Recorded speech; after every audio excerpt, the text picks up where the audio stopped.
Good evening and welcome. Tonight we have three very distinguished guests to address us on some pretty informative topics, I think. I don't want to take too much time up here. We're a little bit late already, I guess. Let me just introduce our first speaker. He's an associate professor of clinical psychology at the University of Minnesota at the medical school. May we welcome John Brantner.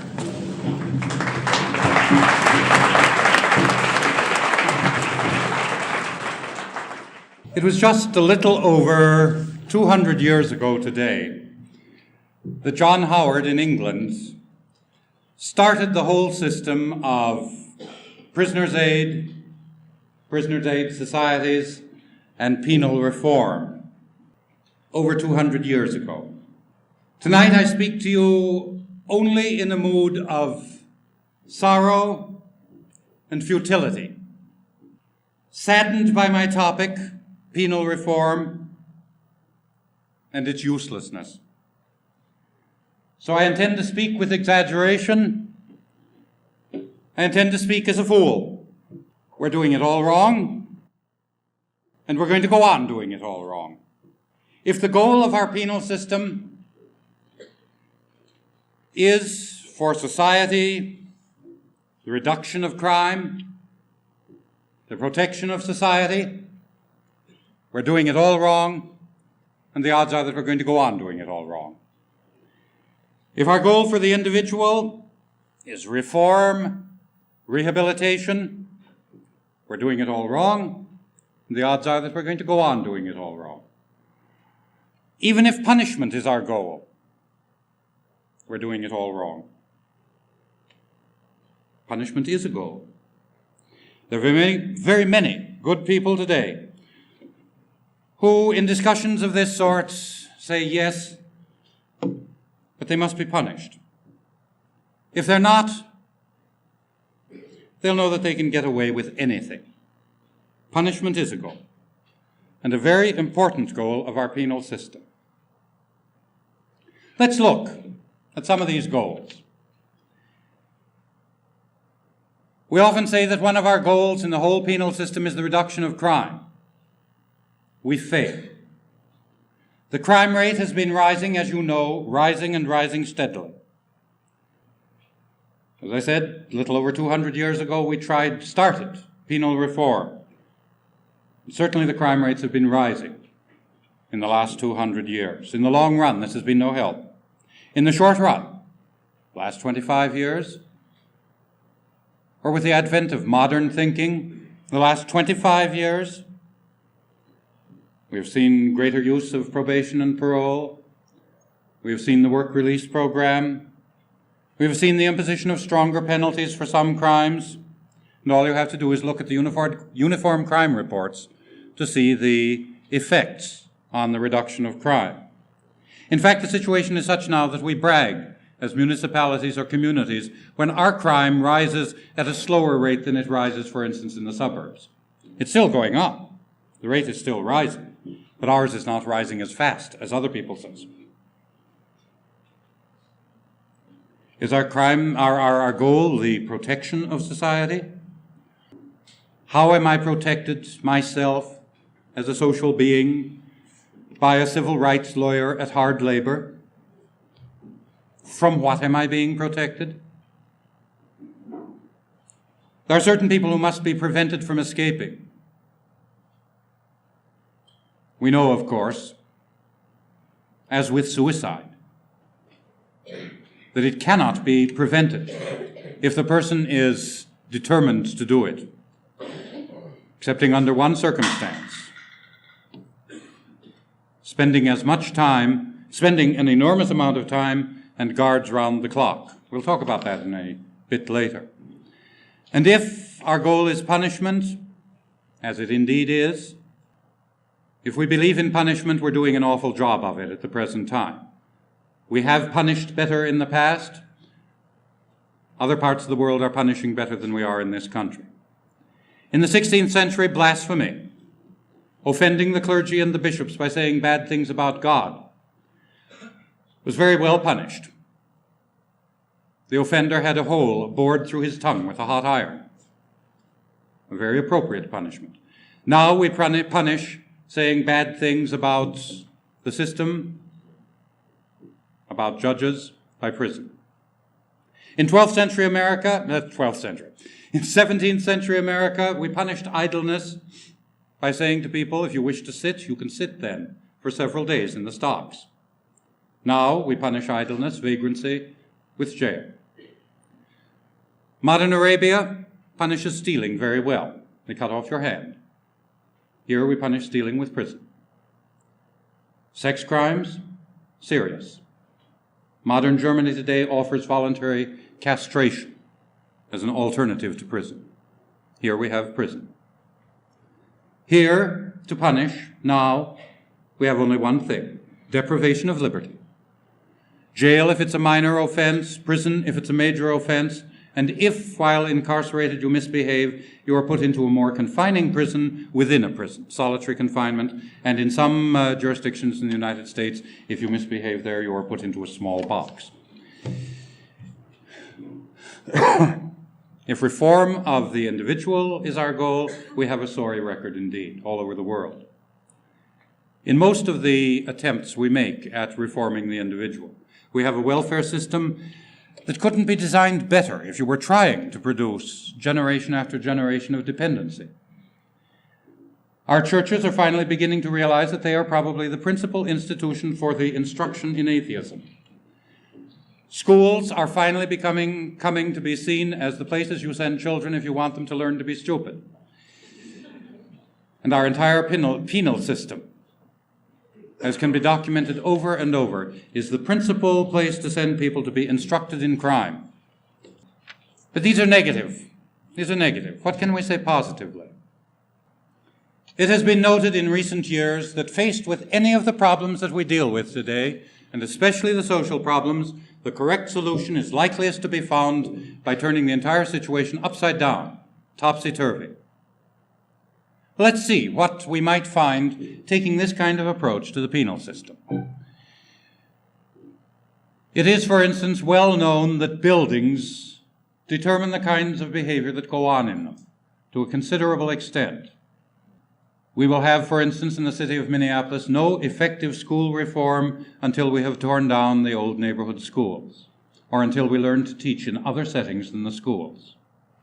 If you have the facilities in your institution for hydrotherapy, Scotch douche, and so on, it is very likely that somebody will use it.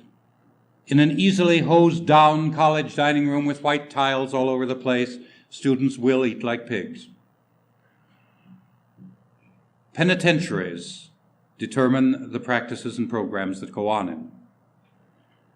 About 15 years ago, John Bartlow Martin suggested that the first major step in penal reform in this country would be to tear down the walls. And I would seriously propose this as still a viable solution to some of the problems of penal reform. That so long as we maintain the physical plants that we have, we are going to be unable to effect any real changes in the penal system. Other solutions, if I had them, of course, I'd be in the business of reforming the prisons. But then also I think that if I had them, it would be very difficult to get anyone to listen seriously to them. So let's again look at some possible upside-down, topsy-turvy solutions. I disagree with the whole concept of punishment myself. But since punishment is one of our avowed goals, what might we do in the way of imaginative upside-down solutions to attain the goal of punishment? Drunken driving is an offense in this country. Our only solution now, real solution, is the rarely applied effective suspension of driver's license and fines and jail. How would it be if we effectively caused people to lose their license, occupational necessity or not, for a year on first offense, on first conviction of driving, operating a motor vehicle, after the consumption of any amount of ethyl alcohol? or any other intoxicating substance. And on a second offense, lose your right to drive forever. And on a third offense, confiscation of the vehicle you're operating. Confiscation is a very effective punishment. It's worked very well in our game, in our hunting laws, in this state at least. Confiscation of your very valuable rifle, if you offend against those laws, those regulations, produces a very circumspect and law-abiding behavior in the hunting field. Confiscation on a third offense of drunken driving of the vehicle you're operating, whether it's yours, you've borrowed it, you've rented it, or stolen it. Is our goal reducing crime? The only reductions I know, myself, and I'm not a penologist nor a criminologist, but the only reductions that have come to my notice, reductions in crime in recent history, have followed the reduction of the penalty, or the abolition of the penalty. Picking pockets used to be a very serious and frequent offense in England. Penalty was increased until finally hanging. Capital punishment was the offense for conviction of pickpocket, for convicted pickpockets. Pickpockets flourished. They practiced especially at the crowds that gathered for the public hanging of other pickpockets. People came to their senses in that area, and the penalty for picking pockets was reduced. I would hesitate to say that there's a correlation here, but at any rate, at the present time, picking pockets is a relatively minor offense in our total crime picture. Sex crimes in Denmark, since the abolition of censorship of pornographic materials, have declined by 35%. We are cautioned to be very careful here and not make the direct correlation. There may be other factors operating, but at any rate, following the abolition of the penalties for the crime of selling dirty pictures and dirty novels, sex crimes in all categories in Denmark have declined by 35%. It has been shown over and over again that the reduction of murder from a capital offense to a life imprisonment with parole has at least not sent the murder rates up. If we want to reduce crime, we might try some of these. And of course, we have before us all of the recommendations of the Presidential Commission on Crime and Violence, many of them extraordinarily imaginative solutions. Do we want to protect society? Again, I must ask, against whom? Against contemptuous lawyers, adolescent joyriders, against adolescent car thieves. I am not protected. A new crop comes along far too quickly to protect me by jailing the old crop. Is there, though, a hardcore of people who must be isolated, shut up, for the protection of society? If so, then one of our principal problems is the problem of escape of these people. And it has been shown again and again that the determined escaper, like the determined suicide, can be prevented only by round the clock, roughly 4 guards to 1 prisoner, roughly 4 nurses to 1 would-be suicide, in his presence at all times. But we've never really tried using the same ratio of manpower to offender. What would happen if we provided 4 companions, so there was 24-hour companionship, strong, guarding companionship with these offenders against whom we must absolutely be totally protected? We want to protect society? How about painless branding? This was used in England up until 1871. Tattooing in the left armpit with an initial signifying your offense. A D for desertion, BC for bad conduct. Painless, permanent. We might consider painless branding again. Sending to Coventry, the silent treatment. Something very like excommunication when the world was one church. The silent treatment. Ignoring, not dealing with a person. Pretending he's not there. Have we ever tried this on a large scale? It has worked very well as a means of controlling people's behavior in the labor movement. I'm sure that modern technology could produce a fairly permanent bad smell which would mark people off quite well. This person is not to be trusted. Or possibly we could produce a bright green or a bright blue skin, which would signify those that it is not safe to deal with. Is reform and rehabilitation our goal?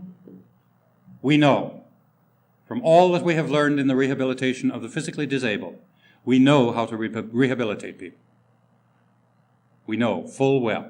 It costs a great deal for a few years, but then we're home free. Education generously given, large cash grants in aid, complete medical, psychological, social work, treatment, therapy. But I can see the response. Pay criminals, educate criminals, when I myself have to work hard and honestly for my college degree? Fat chance. Reform always comes quickest, I think, and most effectively by administrative fiat, especially administrative fiat that is concurred in. When Ralph Stoggeberg became superintendent at the Minneapolis workhouse, the guards were armed, as they had been for many years, without passing any regulations or taking any polls or anything else. He simply, within the first week that he was there, said, the guards will no longer be armed. This was concurred in. The guards preferred this. But just simply straight administrative fiat and a major reform took place. I was up in Wadena High School this January. I was told of a similar reform. They moved into their new high school and the architects had laid a complete system of bells and buzzers in. The teachers and the administration said, coming to their senses, why do we ring bells and buzzers? All of the teachers know how to tell time. All of the students know how to tell time. There are clocks in every room. Most of us have wristwatches. Let's not ring the bells. And the superintendent said, let's not ring the bells. And they've never rung a bell there. They all know when it's 10 to 1. They all know when it's 1 o'clock. They don't need them. A major, really major, with significant consequences. A major reform taking place by fiat that was concurred in. Same thing with grades at the medical school. Concurred in by most of the faculty, but with one stroke of the administrative pen. Grades were abolished. I'm not sure we can get concurrence in penal reform, but we may be able to get fiat. Yesterday's National Observer, this did not get covered, I don't think, in the Minneapolis paper, or if so, I missed it. Dark and evil world of prison life is ruled too harsh for inmates. Little Rock, Arkansas. Living conditions in the 2 Arkansas prison farms are so bad that confining inmates there violates the Constitution's prohibition against cruel and inhuman punishment. That's the ruling of Federal District Court's Judge J. Smith Henley. The judge issued his decision after hearing testimony from inmates and prison officials in a week-long hearing. He also directed that the state eliminate the remaining vestiges of segregation at the prisons. Officials were given until April 1st to report what they intended to do to eliminate the objectionable conditions at Cummins and Tucker prison farms. You may remember Cummins and Tucker, the horrible conditions that were described there, exposed by Merton, the superintendent, who is now, after being fired for digging up, amongst other things, digging up the skeletons in the nearby field, who is now living on welfare in San Francisco, unable to get a job. Judge Henley wrote in his decision, a 44-page decision, for the ordinary convict, a sentence to the Arkansas penitentiary today amounts to banishment from civilized society to a dark and evil world completely alien to the free world, a world that is administered by criminals under unwritten rules and customs completely foreign to a free world culture. I can only myself hope that similar men of good sense, goodwill, and power are increasing, and that someday, soon, somebody will come along, powerful, with great rejoicing, to proclaim liberty to the captives and the opening of the prisons to them that are bound. Thank you.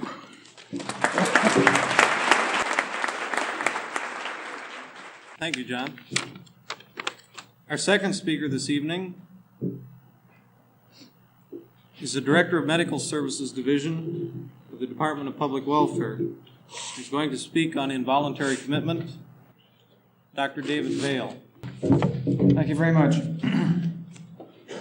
Good evening, ladies and gentlemen. I'm very glad to be here and have a chance to speak on this extremely important subject. I think this is a tremendous workshop that we're engaged in this evening with some very serious, very timely, and very urgent subject matter. Now I'm going to talk about the involuntary confinement of mentally ill persons. And the first thing I'd like to say, I'm coming back to this, is that I will not be, I think the subject or the title, involuntary commitment, is slightly askew. I'll come back to that in a few minutes. It's not just a niggling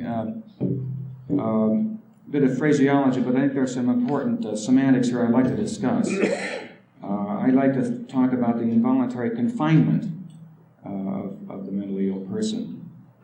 Now, one of the things I've found out since I've become involved in some active discussion about, in effect, repealing the involuntary confinement statutes in Minnesota as they pertain to mentally ill persons, is that this is a subject about which it's extremely difficult for people to talk rationally, if not impossible, because of reasons that I'm not entirely clear about. I think because the whole problem of the mentally ill person and the things he does, the threats he poses to us, the kinds of fears and anxieties he arouses, the kinds of sympathies and compassions he arouses, this entire subject is one that is almost impossible for people to deal with rationally for any sustained period of time. And I will have to say, or even confess, that this includes myself. I have become so wrapped up in this subject that it's almost impossible for me to be entirely rational when I'm discussing it. I think this makes the problem of discussion and of reform very difficult, in some ways even more difficult than the problem, let's say, of dealing with crime and the criminal and penal reform and these questions, because there's something about the problem of mental illness that I think goes even deeper in terms of arousing our anxiety and concern. And this is one reason, an extremely important reason, why it is so difficult for us to deal rationally and evenly with the problem. Now, in irrational discussions, I think one of the first victims is logic itself. And I would remind you, philosophers and logicians, about the law of the excluded middle. And this is one of the things I've encountered often in trying to discuss this problem. The excluded middle is the logical fallacy which completely wipes out any possible grounds in between two extremes. It operates this way. If you say, I think that black people should have a fairer shake, that they should have more consideration and compassion, then the other guy says, you mean you want your daughter or your sister to marry a black person. And if you talk about the wrongness of involuntary confinement of mentally ill persons, the answer then is, you mean you want these crazy people walking around the streets, raping little girls and doing all these terrible, insane things. Well, of course, nobody wants this. But the point is that if we immediately jump into a logical fallacy and exclude all the enormous range of middle grounds and immediately go to the extreme of the cases to be dealt with and use these as our examples of what is typical in the problem, then I think the game is lost right there. The fact is that though there are terrible deeds that are committed by mentally ill persons, the average person whom we call mentally ill, and this is a term I'm using as a descriptive sense to simply allocate a certain group of people who behave in certain typical fashions that are well recognized, that they are not dangerous, they are not extreme, they are not repulsive, they are not physically ugly, they are for the most part woebegone, tired, incriminating, self-derogatory persons who are lonely, who have extreme problems of self-confidence, and whose main offense really may be that they're, in terms of ordinary social purposes, quite boring. They get on our nerves, they irritate us, they bore us to death. And this is one of the important reasons why we do the things that we do to them, namely get them out of the way so they won't get on our nerves as they do. These are some of the issues in the matter of the mentally ill person. And as I say, I've tried to, in this first point, to communicate the idea that it's a very difficult problem to discuss rationally.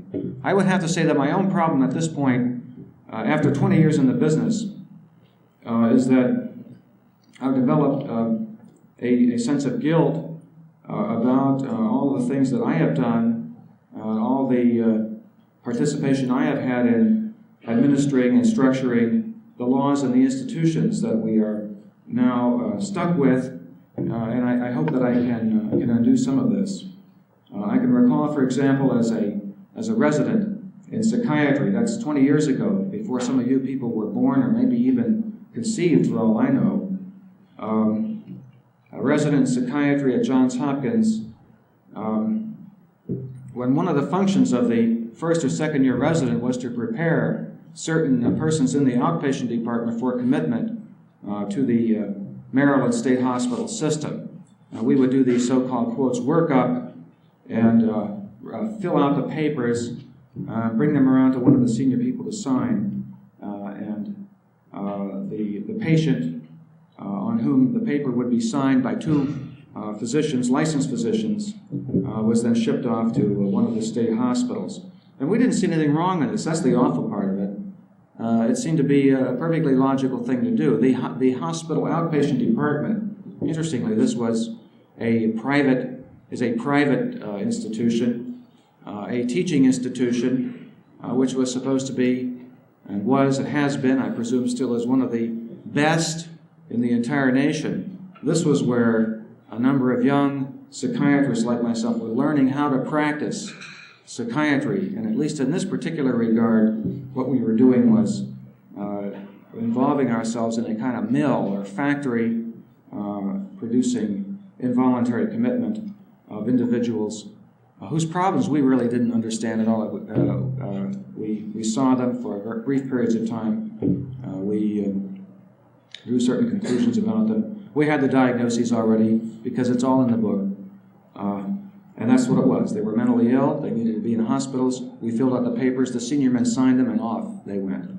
That's how I started in the practice of psychiatry. And finally, 20 years later, I'm now rethinking some of the basic issues. By the way, there were some articles in the Washington Post, and I believe they were reprinted in other papers, including the St. Paul Pioneer Press, about some commitments taking place in the state of Maryland by a man named Nicholas von Hoffman, who works for the Washington Post. And I can see that things haven't changed. His descriptions ring true. They're, I'm sure, quite valid and quite true and quite accurate. If you ever have a chance to read those, that's the way it operates. In the state of Maryland, where it's even worse than here, in that the person does not even have a court hearing. And I can recall in Maryland cases when the person who had been committed on this certificate of two physicians for an indefinite period of time and was in a mental hospital, if he then asked for a court hearing to which he was entitled, this, as far as the psychiatrists were concerned, this proved that he was a paranoid, because you had to be a paranoid to go to this extreme, and that was really the way we were trained. Now, I think things are changing, but you see, there's a basic issue here, and that is the assumption that people who act in a certain way must be mentally ill, and therefore all the things that then happen to them, including the whole matter in which they are picked up, brought to court hearings, have examinations, etc., etc., etc., some of which are being perpetuated in Minnesota law. All this follows logically, and I've come to agree with Voss that I think we must go back to some of these original assumptions. Okay, I'd like to come for a moment and dwell on the involuntary confinement as against involuntary commitment. In the first place, the term involuntary commitment, at least by usage, is really redundant because the commitment is itself involuntary. The commitment means that the person is committed by some other person or persons to have certain things done or certain things that happen to him. The opposite, of course, is voluntary admission. There, in a way, is a logical absurdity to talk about a voluntary commitment because the admission is a voluntary act. Now, the one reason I'm distinguishing here is because I think that commitment as such, I'm not sure, would have to be in itself a wrong or a bad thing. Because I think we can postulate in maybe a sizable number of extremely helpless persons, let us say a severely retarded child or a severely retarded person, or someone who's had extensive brain damage as a result of some wasting disease, or let's say an accident of some kind. I think we can postulate that there are people who, of an adult age, are nevertheless incompetent and literally functioning at the level of a child. That in terms of their rational ability to stay alive, they are, in effect, infants. And I think commitment in these cases may be justified. However, it's got to be much improved over what we now have. We do have actually a commitment for the condition of mental incompetency. We have various kinds of guardianship, including guardianship to the Commission of Public Welfare, guardianship of the person, guardianship of the estate, I think it's called, where the guardianship is limited to the ability to spend money. But I think this has to be much refined. I think we've overlooked this in our urge and our sort of itch to commit people to institutions and to other kinds of situations. We haven't really looked at the guardianship concept as well as we might. I was interested, well, I won't go to that. But I think the commitment itself doesn't have to be bad. I think what's bad and what should be avoided is the idea of confinement.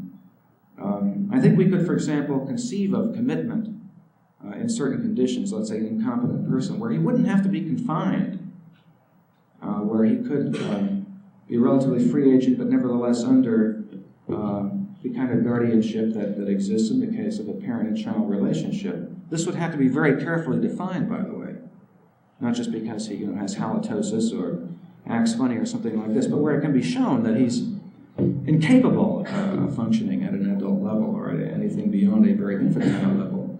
So I think we have to distinguish confinement from commitment. Confinement is the part that bothers me increasingly. The whole machinery has some very serious gaps or reversals or faults in it. You heard Dr. Brantner talk very eloquently and beautifully on the subject of punishment and the criminal proceedings and events, fates.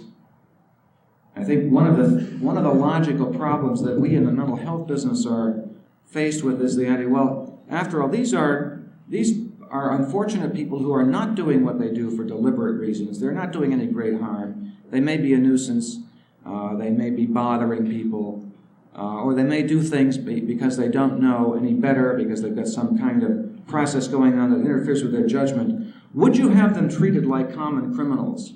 So we have set up this whole entire separate establishment which has the effect of confinement, of wiping out liberties and so forth, because it is seen as a greater good than the punishment of criminals. Well, of course, this begs, I think, a basic question, and that is, why do we have to set up this whole horrible criminal justice system as it is in the first place? And I think that if we want to get radical about things, let's go back and start over again right at the beginning and look at the problem of deviant behavior that may be either offensive or not offensive, but in any event is off of the norm. How do we deal with it? How do we prevent it? How do we control it? And look hard at it, and not try not to get ourselves involved in our own urge to punish or to get people out of the way where they're not going to bother us and so forth. There's another very serious problem in the whole involuntary confinement process as it applies to mentally ill persons that's especially paradoxical and even cruel if we consider that this is supposed to be a better kind of process, because these are not criminals who are offensively deliberately offensive, I said that backwards, who are deliberately offensive and wrong and evil characters, but they are people who do things because they don't know any better. But the fact is that the quality of justice in an ordinary, simple procedural matter is of a much poorer quality for the so-called mentally ill person than it is for the most dastardly evil criminal. Starting right from the establishment of fact and all the way through to the matter of obtaining witnesses, to the way in which he's apprehended and brought to court, even to a simple thing like the way in which his home is entered. You heard a lot about the so-called no-knock provision in relation to drug control. You can see I'm starting to get excited now. And there's a great brouhaha in the Senate about this now. Senator Sam Ervin Jr. gave a tremendous speech about this. But listen to what it says about, this is you or me. If someone makes a petition on us as a mentally ill person and can get a physician to sign this, the court may direct a health or peace officer or any other person to take the proposed patient into custody and transport him to a public hospital, private hospital consenting to receive him, public health facility, or other institution for observation, evaluation, etc. The order of the court may be executed on any day and at any time thereof, by the use of all necessary means, including the breaking open of any place in which the proposed patient is located, and the imposition of necessary restraint upon the person of such proposed patient. Now, in the criminal law, this would be a very, very carefully supervised and monitored operation, and I think would be subject immediately to Supreme Court tests. But this kind of a thing has gone on year after year, decade after decade in relation to the mentally ill person. I think in relation to the involuntary confinement, we're dealing, if we look at it right in the face, we're dealing with prevented detention, with what Judge David Bazelon calls mere propensity. Confinement for, this is from Bazelon, a court hearing. Confinement for a mere propensity is prevented detention, particularly when the act in question is commonly punishable only by a short jail sentence. Indefinite confinement, even though labeled civil, is prevented detention with a vengeance. And this is happening day after day all over the country, and I think probably all over the so-called civilized world. In relation to this also, I think we have to look at the problem of the false positives. It's true that there are some mentally ill persons who are dangerous. I don't know if we've identified them too well. I know we've made mistakes. The ways of predicting who's going to do harm and who isn't are very primitive and poorly elaborated. But as the system now operates, large numbers of people have to be kept inside because of the possibility that a few or a very small number may be dangerous. It's what is Alan Dershowitz of Harvard Law School is referred to as the false positives. And I thought of a good analogy to this. It's going on right now. It's a current problem in Europe, in the airports of Europe. Which Arab has the bomb?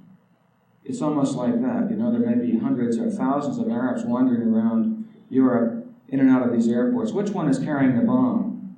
And how do you control this? Well, the Swiss are now trying to exclude all Arabs. Well, you know, it's not going to work. But that's really what we're doing. On the thesis that there are a few mentally ill people who may do some harm, we then overbalance in the opposite direction and keep large numbers of the false positives inside. Well, I could go on. I promised myself I wouldn't expound, and as another speaker. I think we have three main problems that I have to work more on. One is the helpless person. I've talked about this a little bit, the idea of commitment to guardianship. The suicidal person, this is a special problem. And the dangerous person, I think here again is a special problem. Now I've got some written material. One is a letter I wrote to Mr. Roger Fisher, the executive producer of the Advocates TV show, in which I outlined some of my reasons for deciding against the involuntary confinement idea. And the other is a testimony that I gave before the U.S. Senate on the so-called right to treatment, which deals with the question of if we do confine people because they need this thing or event or series of events or whatever it is we call treatment, then we've got to deliver something better than what we now have. With that, I will close my remarks. Thank you very much.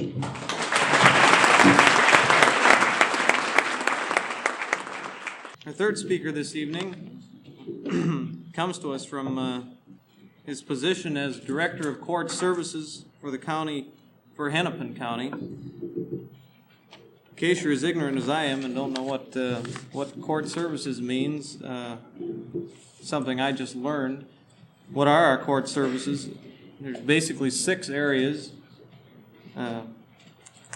One is juvenile probation, another is juvenile detention, another is the county home school.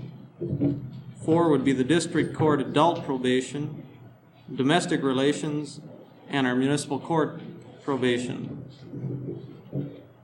So, will we please have a fine hand for Jewel Goddard.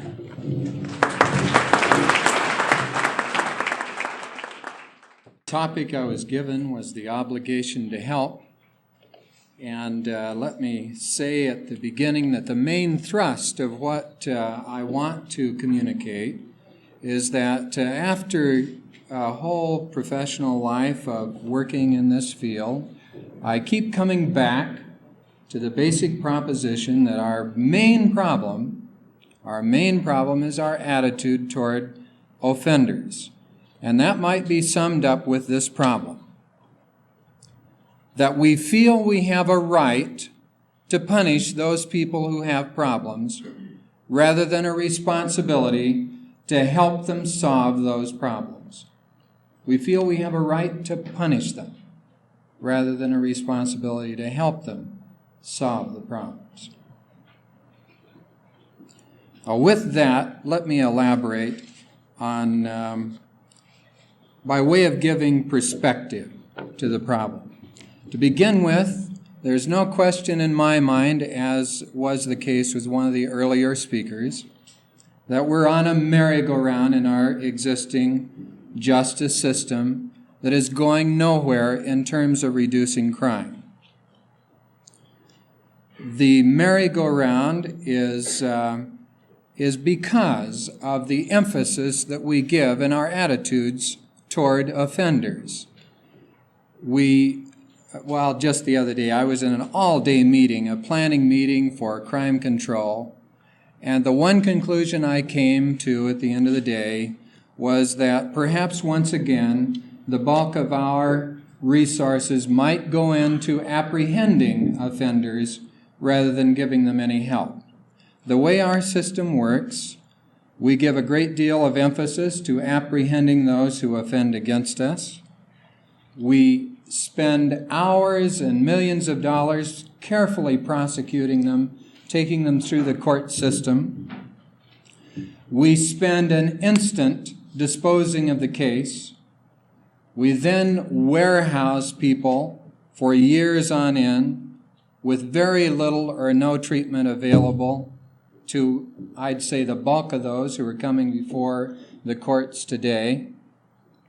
And then finally, we turn them out on the streets with a few dollars, more discouraged, depressed, feeling hopeless and helpless in the situation that faces them. Further perspective on this problem is that it amused me that we discussed how crime might be reduced by catching more of the offenders. The fact of the matter is that a very small proportion of the total criminal behavior is detected. Only a third of it is estimated is even reported. So if we get better and better at catching them, it means the crime rate's going to go up. And the courts are going to be more full of offenders. It's the obvious result, to my way of thinking. And the even more amusing part of this is that we're not doing very much to give them any help once they're caught. So they're turned back on the streets for this revolving door kind of arrangement where we pick them up, carefully prosecute them, sentence them, warehouse them, turn them back on the streets. This morning I was told by an alcoholic committee over at the municipal court that one fellow was brought in this morning. Oh no, he was there helping today. He's been on the wagon for 3 months. He had been brought before the court 200 times. 200 times. And they were marveling that he had been on the wagon for 3 months. That's something to marvel about. But at any rate, that I think is repeated, perhaps not to that extent, is repeated over and over again by the way we go about it. Now, if we add to this what is happening to our population, the kind of explosion that's facing us. I listened to a speaker earlier today on that subject, and I left the meeting shaken by what's ahead of us, with worldwide, but even in our country, thinking of the problem we are faced with tonight, with 50 million young people under 20 today, and in the next 30 years, that will be up over 50 million people, conservatively estimated. Now, it's the young people who tend to get into the most trouble. So with the kind of treadmill that we're in now, it doesn't take much imagination to predict what's going to be happening in the next few years, the next 10 years. So let's then... I'd love to take another half hour to talk about what we're not doing in the world of education and changing employment practices to try to cut out a large proportion of those people who are now going to jails and prisons and perhaps mental hospitals for lack of opportunity and for lack of any help in being able to take advantage of what opportunities are made available. So because we're unwilling to help, because we're really unwilling to invest in that part of the system, we stay on a treadmill, a kind of a merry-go-round. I know that last spring we were asked to come in and plan with model cities in Hennepin County. And I read the proposal that had been thus far put together, and the entire emphasis was upon police and apprehension. I think it's a reflection of where most of our population is in terms of understanding the problem and what needs to be done about it.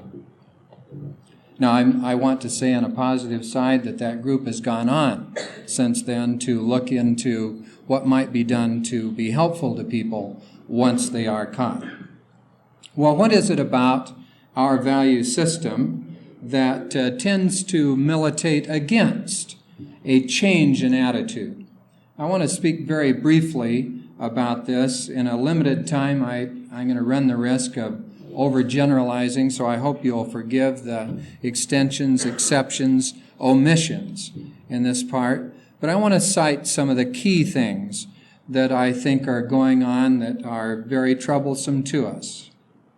And number one is that in a society that professes the dignity of the individual, the value of every human being in this room, the value of every person you meet, students in the classroom, even inmates in jail, where we really value the individual. We think that even though he may have exercised bad judgment as we have, that there's a great wealth there to be captured, and a beauty of being a different person that's there available to be developed. In a society that is asserting this value increasingly, we still have a carryover from another society, from our past, a society that was organized in terms of the relationships from top to bottom, where the fellow on top was the greatest, the most knowledgeable, the nearest to God, and everyone else was inferior to him. And so we all worked to be better than the other guy, constantly putting him down so that we could be better. Now, in that society, in an autocratic kind of society, that was appropriate. But not in an equalitarian society that we're striving to develop here in our country today. So what we do is that we're caught in this. On the one hand, we know that something's amiss, but yet we continue the age-old practice of putting the other guy down. And we do it all of the time, not only to people who we know casually, but even to our wives and our children. And I spend every Saturday morning over here in the hall next door in a family education center where we're teaching families how to respect each other. We have a hard time even doing it there. So it's much easier for us to look down on the fellow who has done what we've been tempted to do and what, in fact, most of us have done. Most of us have exercised poor judgment along the way, and if the studies that we've seen about the behavior of most men, girls are better, but most men is, especially college students, I'm really amazed at the amount of delinquent and criminal behavior that they have been involved in through their lives, most of it undetected. And at the studies of business practices, which are illegal if they were caught, it suggests that a lot of it goes on. So we feel a lot better if that dirty guy gets caught, and we can really put him down and make an example of him. And some call it projection. We really enjoy the opportunity to point the finger and to scapegoat. It was better known as scapegoating down through the centuries. And so we look at the guy and we point our finger, you dirty rat, you deserve what you get. And we forget that the finger is also pointing the other way and that in some way we're responsible. We share in the responsibility for what's been done. And it was not too long ago that I heard of a situation, and to save the embarrassment of those who may know who it happened to, a prostitute was asking for some assistance. And the reply to that was, you, a common prostitute, in the temerity to ask for something. A common prostitute. And so it's this kind of attitude that persists in us, in you and me, that defeats us. And so we pretend to protect ourselves by taking these dirty guys and running them through a justice system that does not address itself very much yet to helping those who get caught up in it. We put them back on the street. We think we've been protected. But as a matter of fact, we've turned out people who are more of a danger to us than they were when they went in. What we do then is justify a whole series of dehumanizing experiences for people who get caught up in it. And I wish that I could have time to talk about how police officers, and for that matter, others in the correctional system, get caught up in power struggles with individuals and how that ends up destroying them too, or at least making them work. And this, again, is something that comes out of another society where the design was to be the most powerful, to be on top, and to push the others down, rather than being willing to be an equal and to just contribute. We have to be superior and more powerful. And so a year ago, a very amusing, to me, somewhat amusing incident occurred out on the ice in Lake of the Isles. I read that case with great interest. It was a well-known physician and a policeman who tangled.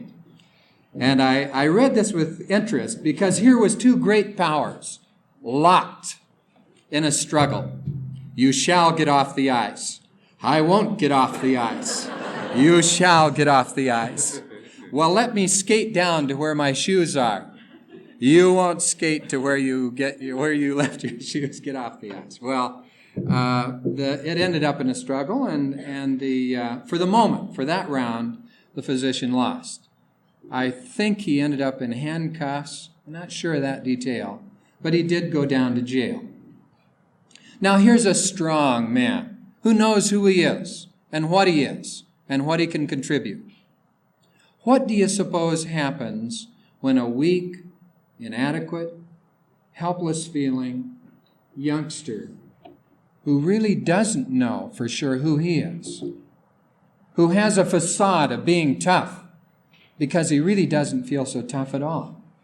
And he encounters this mighty power and puts up a struggle. Too often he ends up down in jail. Now I allow a policeman, now I'm going to give the good side of the policeman in a minute, but I can remember one time allowing a policeman to cuss me out for 15 minutes. I was a student and I'd exceeded the speed limit in a little town in California, and I figured that it was worth about $1 a minute to listen. And so I listened carefully. And he did let me off, I want to tell you. That's a good part about that one. But at any rate, and I had some, but I listened. That was the difference. I was respectful. So those who aren't, and it is the weak ones, the inadequate ones. The jails are full of the most weak, inadequate, helpless people in our society. There are very few of them who are really dangerous. Yet we build steel and concrete. And every time I go into a jail, I look around and I know that there are a few dangerous people. But there are not very many. Most of them are the weakest. And so we go on building more jails that are bastilles rather than thinking of alternatives for where these people might be helped. Well, quickly moving on now, and watching the clock for you, because we've passed your attention span already. We give you great credit. If you're having trouble, do a quick yogi exercise and come back. Well, let me tell you now that once with these attitudes of being more powerful, of being superior and better and putting down, of needing to scapegoat others, with these, once a man is caught, or a woman, once they're caught, then that justifies a whole series of dehumanizing experiences, which we do subject them to every day. And in Hennepin County alone, through the municipal court alone, it isn't just hundreds of people who come through there. It's tens of thousands who come through this court alone every year. And what sort of things do they go through? Well, before they get there, until about a year, there was routine handcuffing. Now, I came from a smaller community to this one where that wasn't done, and I noticed it. It bugged me to see it, and then there was a black lady about a year ago who was picked up and handcuffed, and the policy changed.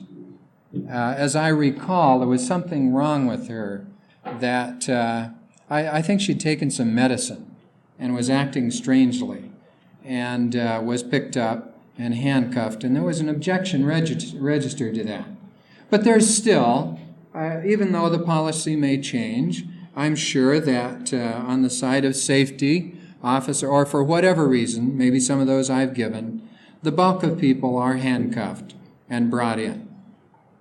Then there are the verbal put-downs on the way in. Now, that doesn't happen all the time. I want to say now that I really think that most policemen, most of the time, are out there helping us. There is a lot of helping that's going on. They're just human beings like you and I. If someone's hurt, they're going to help. And I'm glad to see them when I'm in trouble. But now, given that, let's go on. There are other times when they are threatened, not respected, and are invited into a power struggle with another person.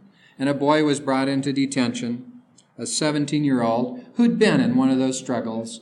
He had some bruises, and he was bloody, and the police officer was missing a tooth. He was mad, understandably so. And we ask an awful lot of those who have this to deal with. But it was noted that one of his comments to this black boy, it's bad enough, by the way, to say it to anyone, but to a black boy who's had enough experiences and has heard enough to believe that the officer truly meant it, and this officer very well could have truly meant it. He said, "How old are you, kid?" And the boy said, 17. And he said, "Well, you'll never live to be 18. Now, what does that do to a young man who feels helpless, inadequate? The other evening at Glen Lake, I sat in on a group meeting where there was a boy who felt that way about himself, and he was very small, and he's decided to carry a gun.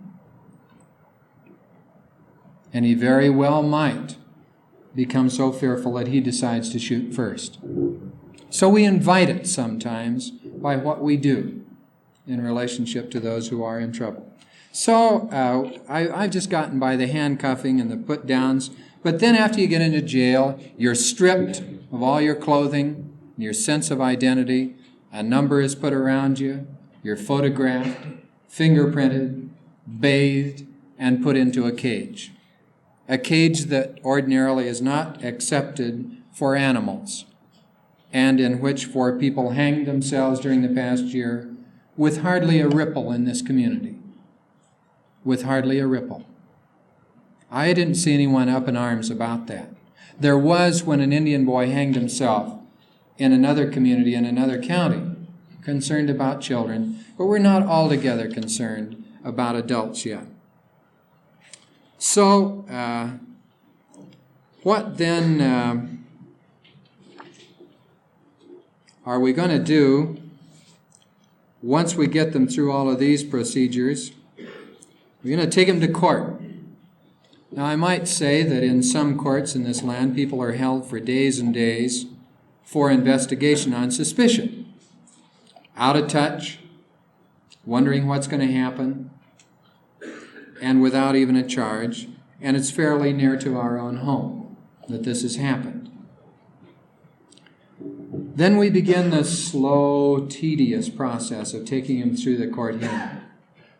Arraignment, a plea, days go by, an investigation perhaps, after an extended court hearing. Very meticulously, tediously done. And then hardly any time relatively in municipal court, for example, if any, is given to a study to decide what might help. With tens of thousands of people coming through, judges feel helpless before the numbers, and a small staff can't handle it. And those who would stand up and say, "Look, something needs to be done," in the face of a community that is in favor of punishing, risks a political career.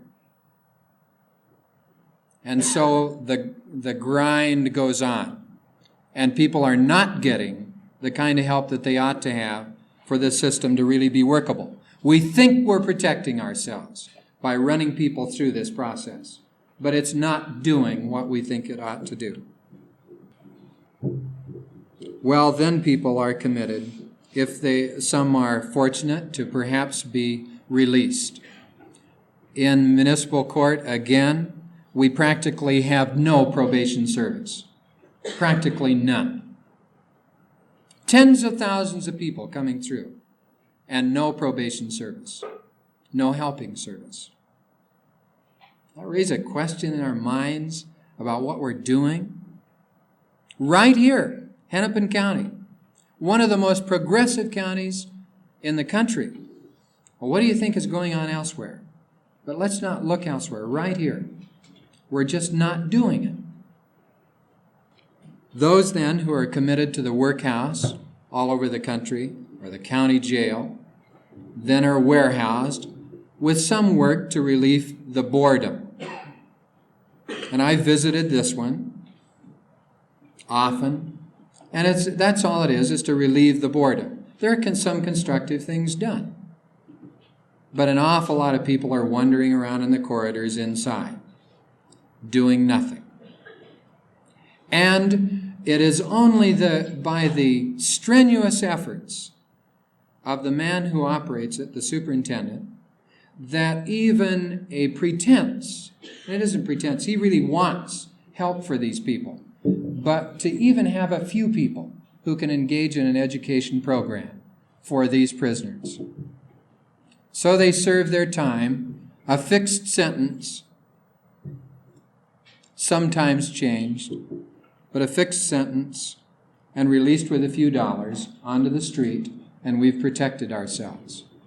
I noticed in this evening paper a note about the prison situation, and I took note of how many years they were committed for.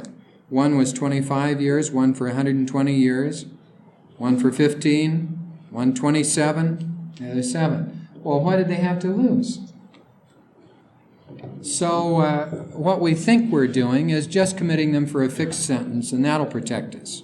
Eventually they're out, and we're more threatened than we were when they went in, unless we're really providing a treatment program. Then finally, let me say this, that while we're making history, and you and I are making it tonight and tomorrow and the next day, let us ask ourselves what our history will be. We've heard already about our ingenious methods of punishment. I could go on and list some more. We're the most ingenious animals there are in figuring out punishments for other people. Fillet them, hang them by their thumbs, cut off their arms, toes, tongues, slit their ears, slit their tongue, all kinds of ways. None of them have ever worked. There is a way that we can go about helping people, and for those we can't help, we do have to restrain. We don't have to beat them while they're down. Now, let me just say one word about the helping process in closing. There is instant nothing. This society gets so happy about instant everything but when it comes to helping other people, it isn't instant help that does the job. It does take time, and it takes investment, and primarily by other human beings like you and me. But we're not the only ones who can help. Also, other people who are in trouble can help, and the beauty of it is when they do the helping, it turns loose the power. It gives them an experience of their own power in helping another human being. Now I'm referring to what I observed a few months ago down at Red Wing and the other evening at the County Home School at Glen Lake, where a group of boys who only a year ago or so were out of hand and the institution was blowing up, who were taught how to help each other. And what these youngsters are doing simply boils down to confronting each other with their problems, expressing some understanding of what it is that's going on, trying to help the person understand it, and pointing the way toward how they can belong in a socially appropriate way. Everybody wants to belong. A lot of people have doubts about whether they can succeed at contributing and belonging. The beauty of that kind of an approach, as one among many, is that it gives people who are in trouble an experience in helping others. And being a helping person, they can contribute. And so we as psychologists, psychiatrists, and social workers don't have to be the gods on high who come down and give out the help. It's another human being who does it. Volunteers can do it. Other kids in trouble can do it. Fellow prisoners can do it. With help. They do need help in learning how to do it, but they can. And I want to read to you in closing some poetry that was written by a girl who got involved in this kind of process. And she says better than I can what happened to her. She was among a group of dropouts in school, or ready to drop out. Very bright youngsters who the school couldn't understand why they were dropping out. Couldn't understand it. And they were referred to this group. And this particular girl was very superior to the rest. She didn't have any problems. The other 4 were beneath her. They could have all those dirty problems, but she didn't have any. And what she did was alienate herself from the rest, because when we're not human, it's hard to be accepted. If you're better than all the rest of us, we just don't like you. And so she was kind of pushed off. Well, it turned out about the third or fourth meeting, they got on the subject of babies. And she got drawn into it, and it turned out that, as a matter of fact, she had had a baby herself. Only her parents and a relative knew about it. And she had to keep this deep, dark secret to herself. She felt evil, bad, no good, empty, worthless. All of these things she had to say about herself. But once she told the group about it, great gushes of tears, the group came to her rescue. You really are human after all. You're one of us. They had compassion for her that more than anyone else could have, perhaps. And they went to her rescue. They granted that it was an error in judgment, that it was a tragedy, but that she was a beautiful human being who they could help, and who they thought could turn into something beautiful that could contribute. Now, these were two poems that she wrote.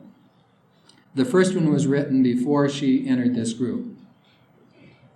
I didn't ask to be born. I never asked to come this way, to walk this road. I only asked to end this walk, to walk into the dark and to never walk again. Out of the darkness we come, into the darkness we descend. A moment in the sun, a whisper in the wind, and we're gone. Man who walks today is dust, blown on tomorrow's wind, a sigh on tonight's breeze, a lonely, desperate, wanting to belong, to be one of us, to be respected, to be a human being, an opportunity to develop as a human being. But like so many others, we run through this process, this mill, dehumanize, and lock up, and then release upon ourselves again. But this was a lucky girl who had a group of others who cared about her. And this was a poem that she wrote to them later on. I use the words I never use, the words that mean so much, because I never say them. I cannot say them. I'm saying thank you. Thank you for listening, for knowing what I cannot say, for saying what I cannot say. Thank you for being there whenever you were needed, whenever I needed you. I'll say it. Thank you for being you, for being my friend, and more. And in parentheses at the bottom, she says, I mean this, although I can't say it so well. Thank you very much.